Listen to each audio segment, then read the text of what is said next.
सुशासन की सरकार में बिहार के सबसे बड़े बिजनेसमैन में एक गोपाल खेमका की बेखौफ अपराधियों द्वारा पटना के सबसे पॉश इलाके में मर्डर करने के बाद बिहार के मुख्यमंत्री जग गए हैं और उन्होंने इस पूरे मामले में एक्शन लिया है। बिहार के डीजीपी के साथ बैठक की है और उन्हें कई अहम निर्देश दिए हैं। नमस्कार, मैं हूं प्रियदर्शन और आप देख रहे हैं न्यूज़4 नेशन। बिहार की से सबसे प्रमुख बिजनेसमैन में एक गोपाल खेमका की पटना में एक ऐसी हत्या होती है जिस हत्या ने बिहार में कानून व्यवस्था और साथ ही साथ पुलिस के इकबाल को लेकर के बड़ा सवाल खड़ा किया है। लगातार विपक्ष के द्वारा नीतीश सरकार को घेरा जा रहा है कि यह कैसा सुशासन राज है जिसे जो भाजपा और जदयू वाले जंगल राज कह के लालू राबड़ी राज पर आज तक सवाल उठाते हैं। तो यहाँ तो बिहार में बड़े बड़े अपराध जो बिजनेसमैन हैं वो अपराधियों के सॉफ्ट टारगेट बने हुए हैं। तो इन तमाम चीजों के बाद आज सुबह यानी कि शनिवार की सुबह सुबह मुख्यमंत्री नीतीश कुमार पूरे एक्शन में नजर आए हैं और उन्होंने बिहार के डीजीपी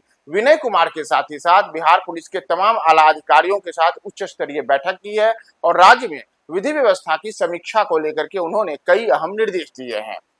दरअसल आज की जो बैठक हुई है, इस बैठक में मुख्य रूप से गोपाल खेमका की जो हत्या हुई है उसके बाद नीतीश कुमार ने जो बिहार के तमाम पुलिस अधिकारी हैं और खास करके जो पुलिस महानिदेशक हैं उनके साथ अपराध नियंत्रण को लेकर के किए जा रहे कार्यों की अद्यतन जानकारी ली है और साथ ही साथ मुख्यमंत्री ने उद्योगपति गोपाल खेमका की हुई हत्या के संबंध में पुलिस महानिदेशक से पूरे मामले की विस्तृत जानकारी दी है, जिसमें महानिदेशक के द्वारा यह बताया गया है कि इस घटना के बाद एसआईटी का गठन हुआ है। वहीं मुख्यमंत्री ने कहा है कि अपराध के कारणों की पूरी तहकीकात कर दोषी की पहचान करें और बिना किसी भेदभाव के उन पर सख्त कार्रवाई सुनिश्चित करें। इतना ही नहीं, सीएम नीतीश ने यह भी कहा है कि यदि आपराधिक घटना के पीछे किसी प्रकार की साजिश है तो उसकी भी जांच की जाए और जांचोपरांत कठोर कार्रवाई सुनिश्चित की जाए। मुख्यमंत्री ने समीक्षा के दौरान विधि व्यवस्था को लेकर के कहा है कि उनकी सरकार की सर्वोच्च प्राथमिकता बिहार में विधि व्यवस्था को बेहतर तरीके से रखना है और साथ ही साथ अपराध करने वाला कोई भी हो